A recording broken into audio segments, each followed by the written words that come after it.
And I am recording now, so I'm going to introduce you.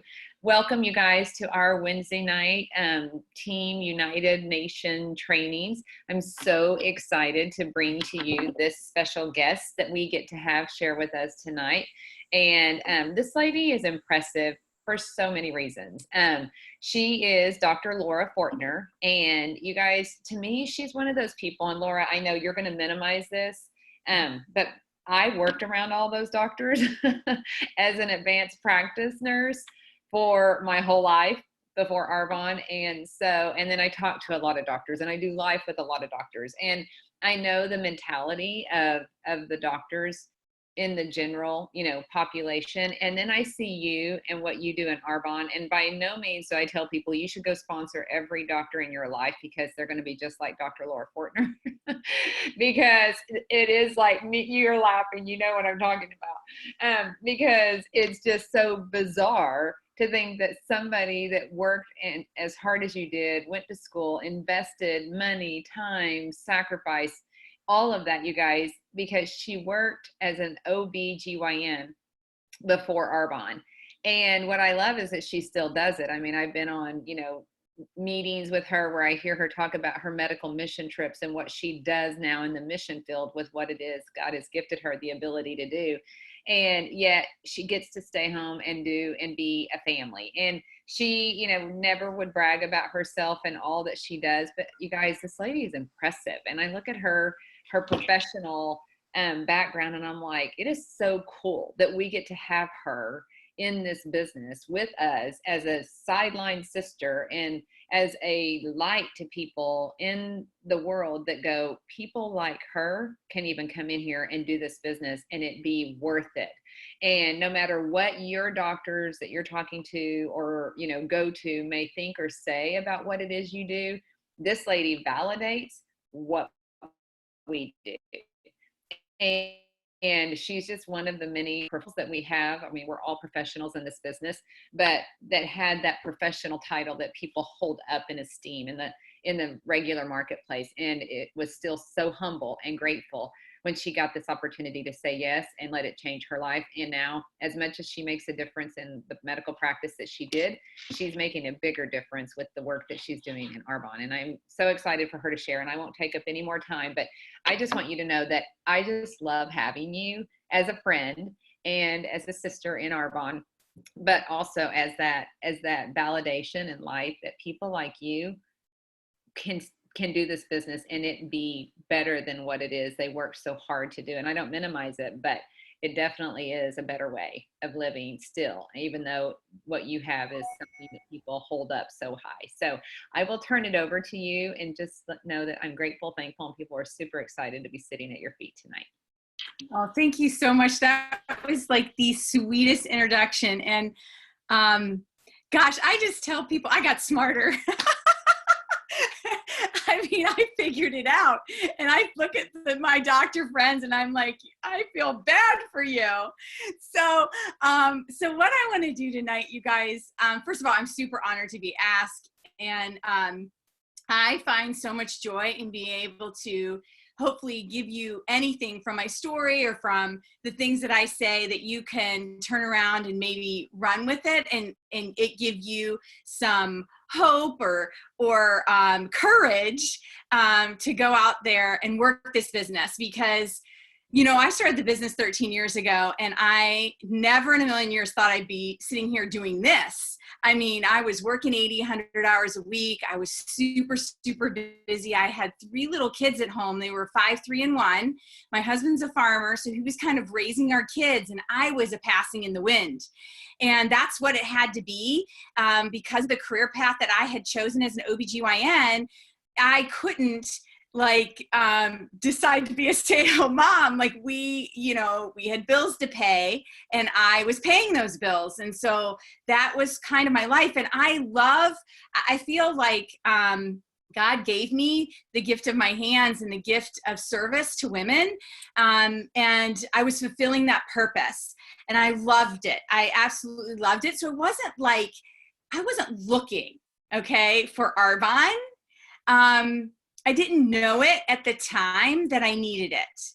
And it's one of those things where, you know, even the consultant that asked me, and as I share my story, I want to share some tips with you that I have learned that hopefully you can be able to use. But, you know, it's so funny because the consultant that asked me was a consultant.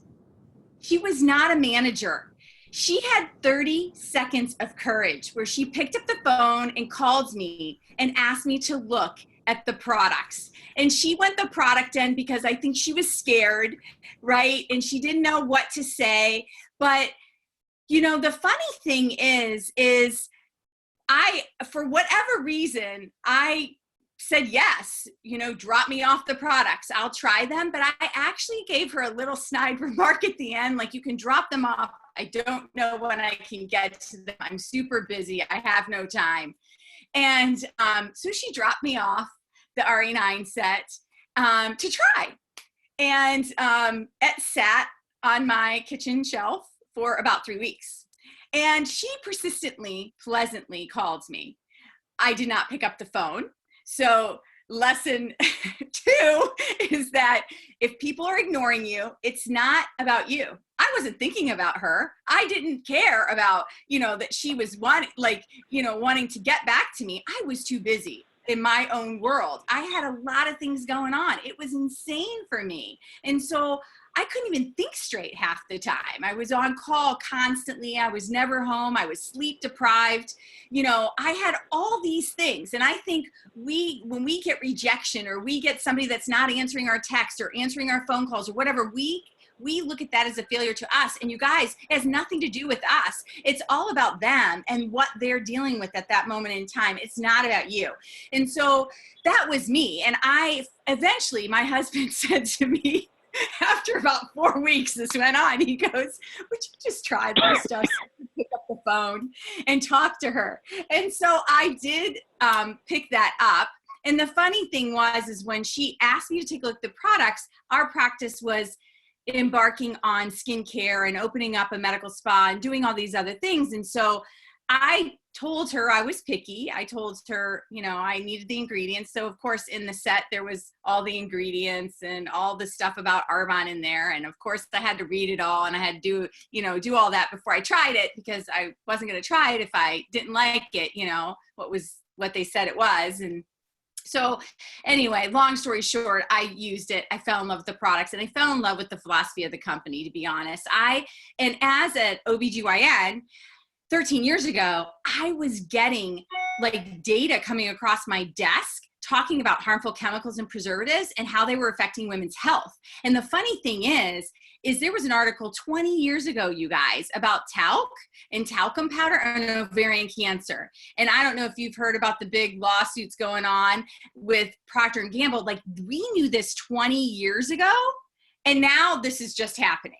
And so that data I knew about, and I was concerned for my own health, and I was concerned for my children's health and what products I would be using. And that really kind of, long story short, how I started to use the products with Arbonne. And eventually I did pick up the phone. I said, come over, write me up an order. That's all I had time for, 5 minutes. You know, she graciously came over, she wrote up the order, and while she was doing that, she laid an income summary down on my table. She didn't say anything. She didn't ask me about the business, but she laid this income summary down, and I'm looking at it as she's writing up this order, and I'm like, it says, and at that time, it was back in 05 or 06, it said national vice presidents made the average of $35,000 a month. And I looked at that and I said, that's a year, right? And she goes, no, that's a month.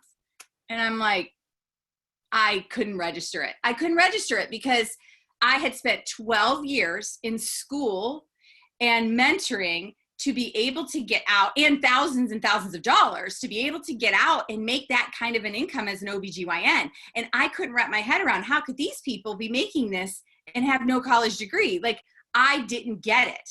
And I actually then got rude to her and sort of defensive because I was upset. I was a little upset because I couldn't understand it. And I just said, don't ever ask me to do the business. I'll never do it.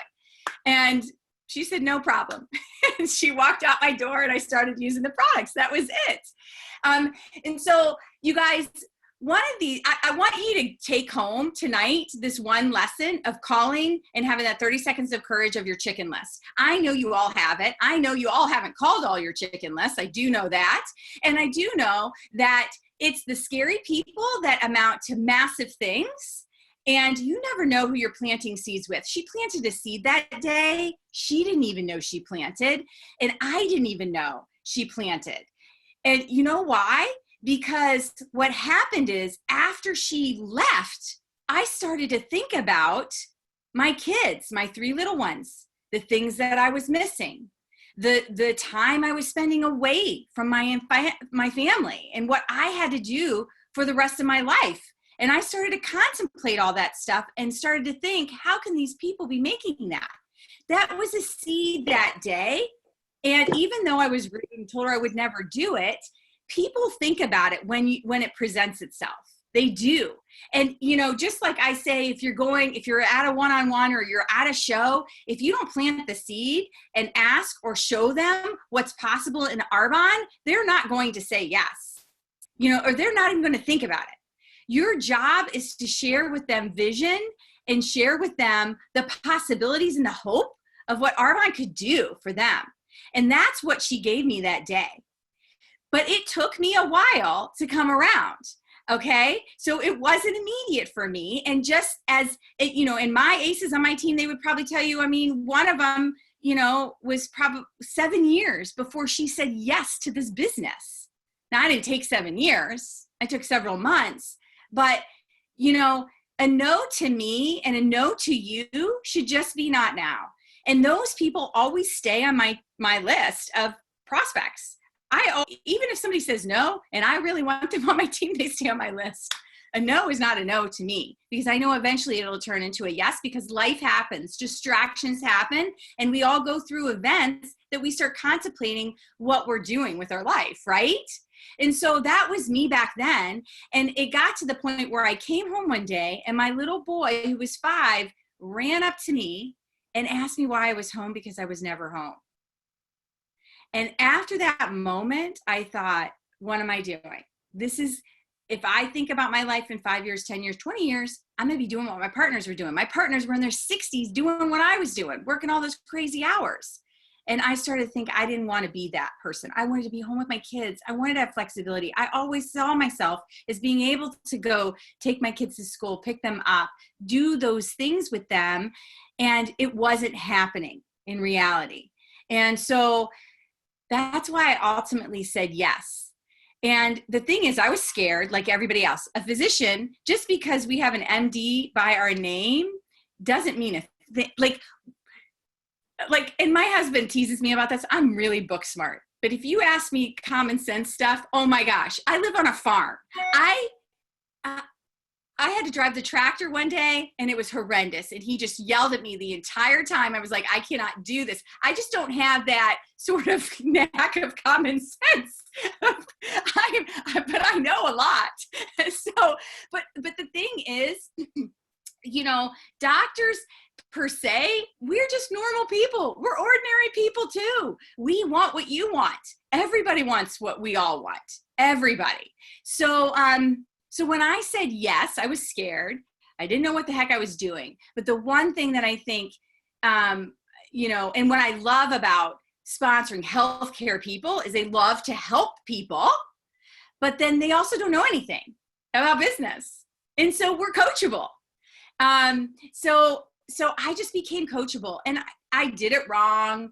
I did things my way for a while. I had a big ego, but I think that the biggest thing, you guys, and this is one of the things I want you to take home, is when you have a big vision and a why for yourself that's bigger than you.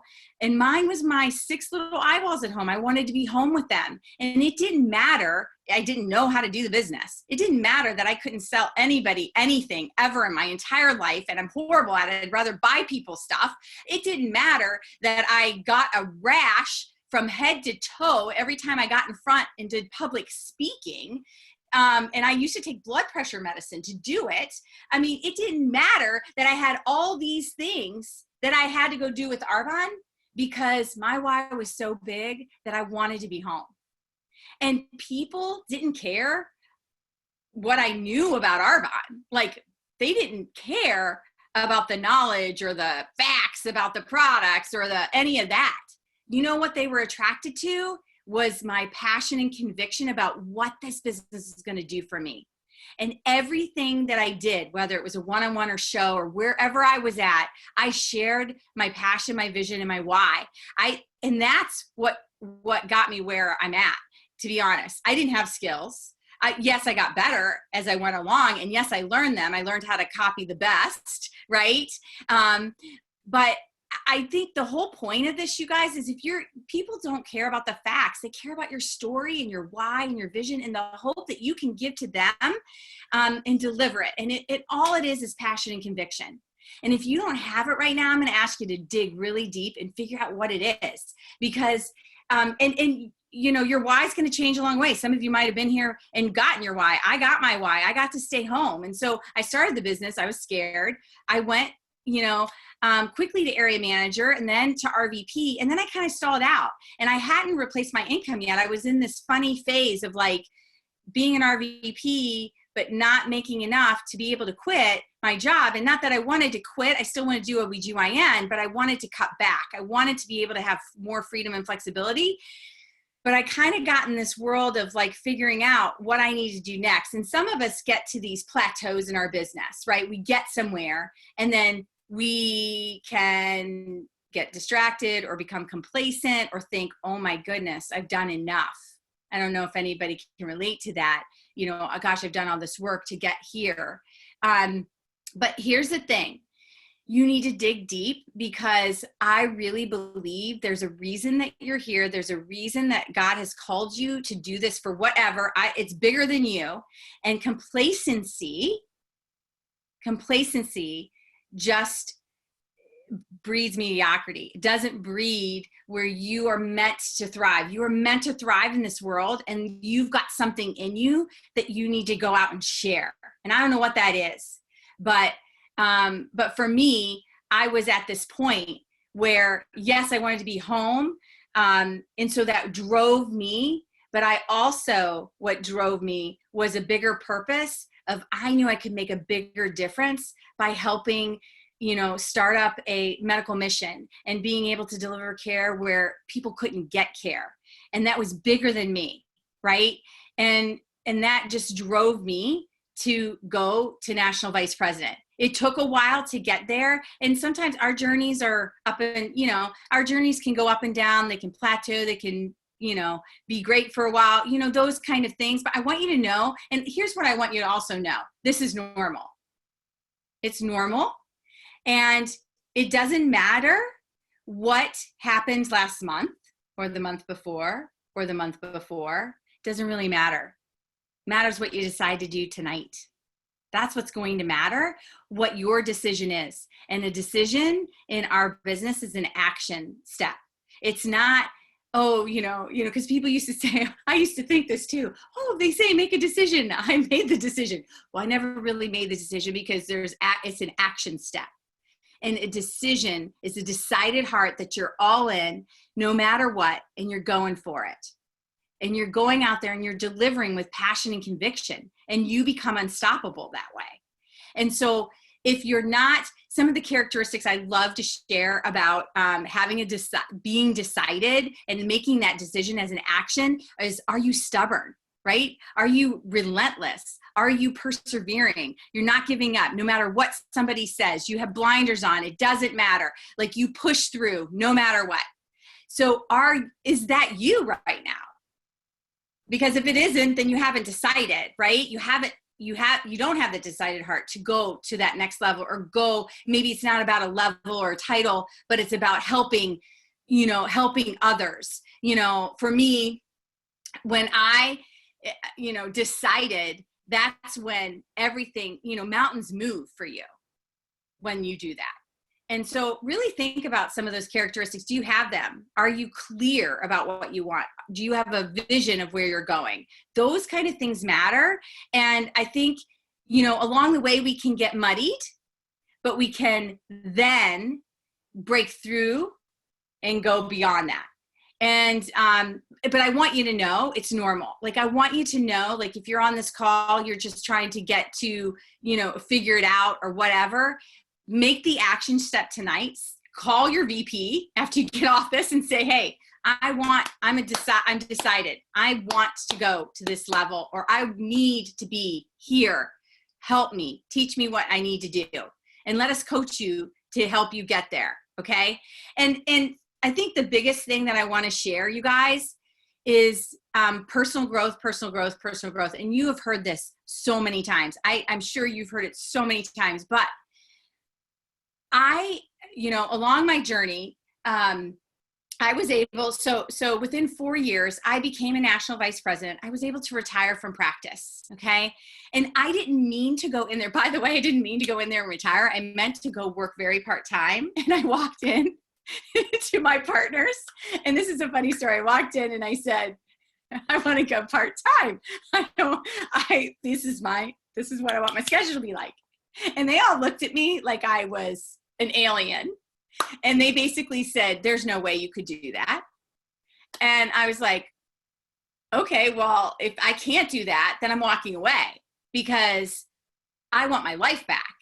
And so I ended up walking away. I think they thought I was crazy, but of course I went out the door, got into my white Mercedes and drove off, and came back, got my office stuff. But the whole point of that is I knew that God had better plans for me, and I had the faith that it was going to get there. And so I retired from that practice.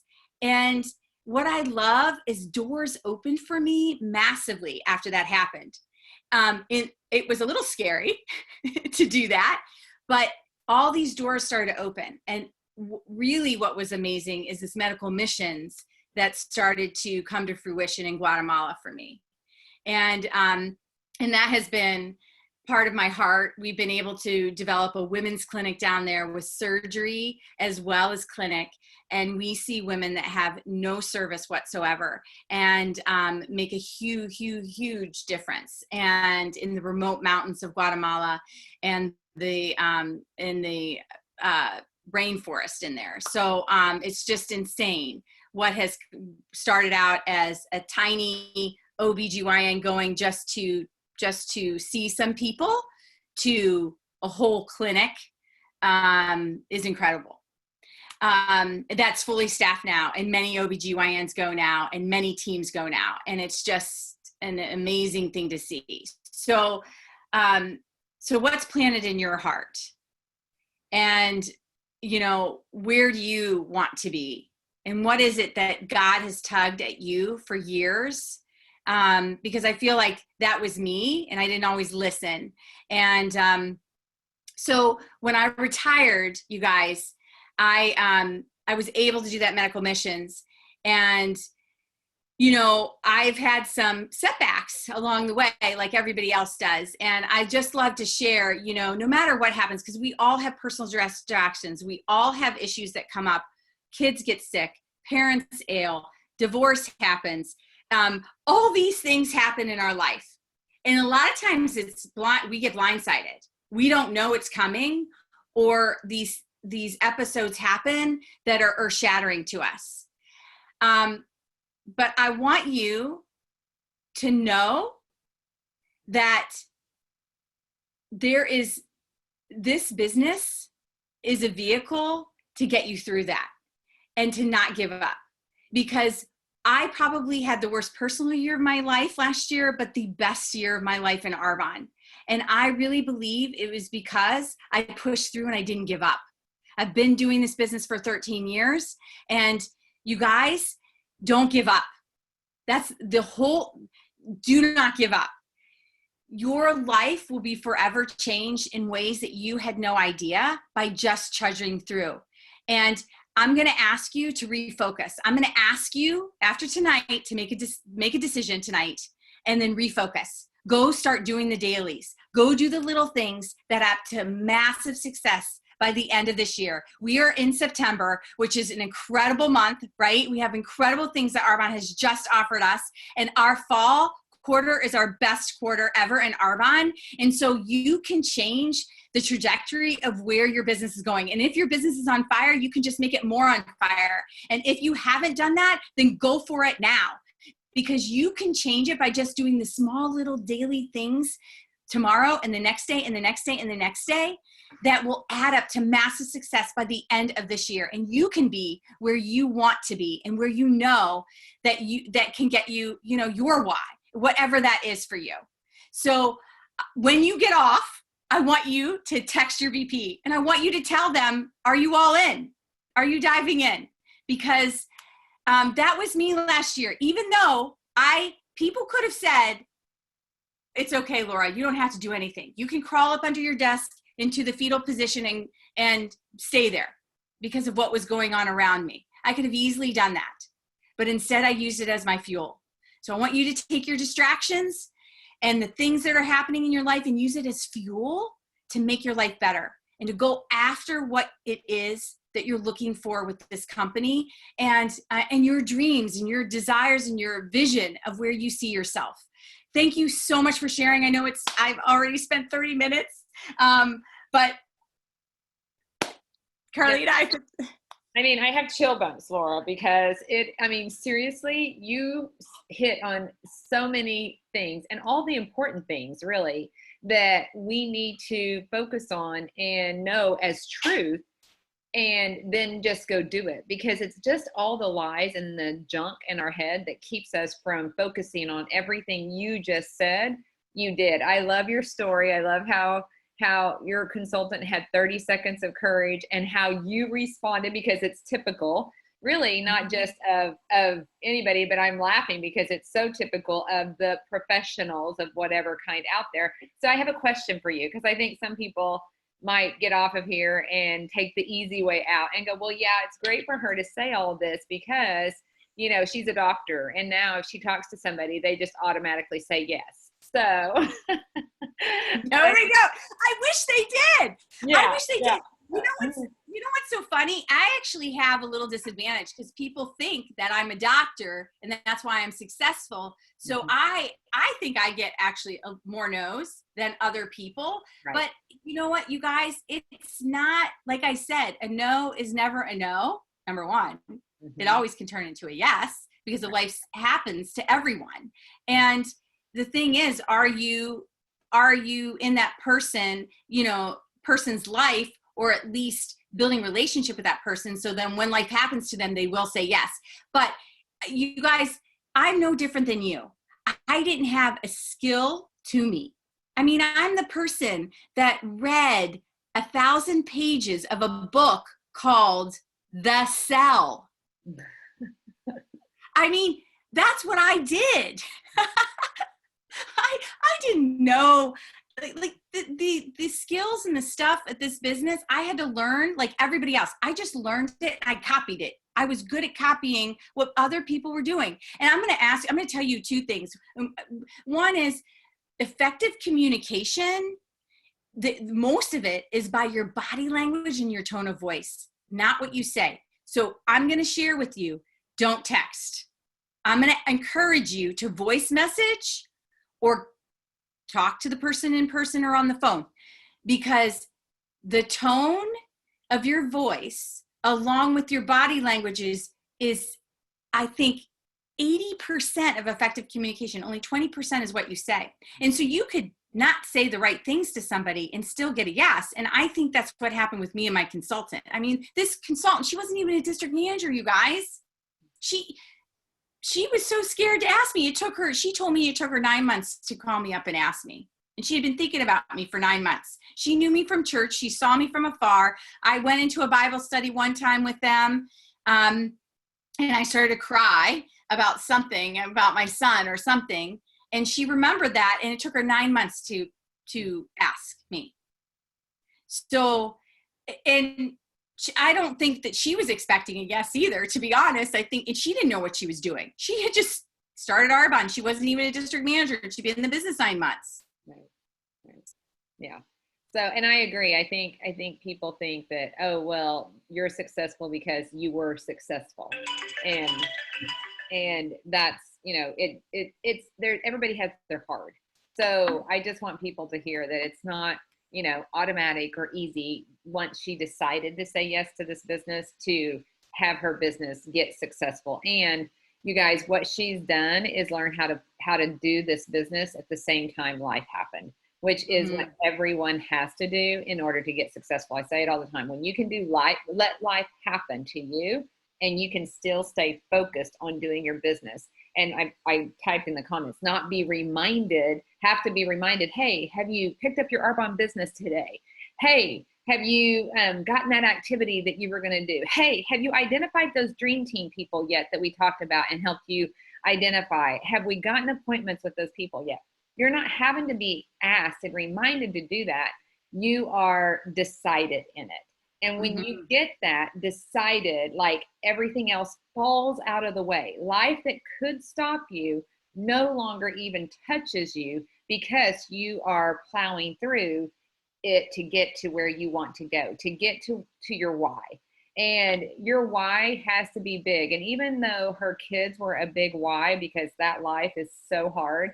And I mean, you were like Philip for me, and even me somewhat, but him more so. You were a paycheck to the family. You didn't get to be a mom or a wife.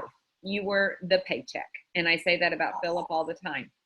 And you guys, that's not what anyone wants. And so if you can tap into that and show them how they can do it. But, and I didn't even know where I was going with that. But anyway, it's just getting to people and knowing you're good enough.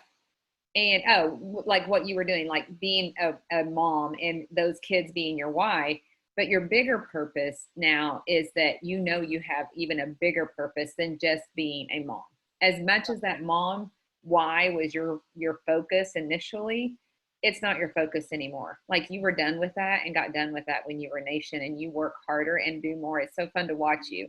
You're more on fire and are more, you know, fun to watch now because you see the purpose in it for you, through you. So it's when you get that bigger purpose, guys, and you all have one, just like she said, we don't know what it is for you, but you all have something bigger that God wants to do for you than just stay home with your babies or get out of a job you hate or rescue a husband from one they hate, or you be the husband that wants to get out of that job. Whatever it is, there's even something bigger. And when you get to that, you really do.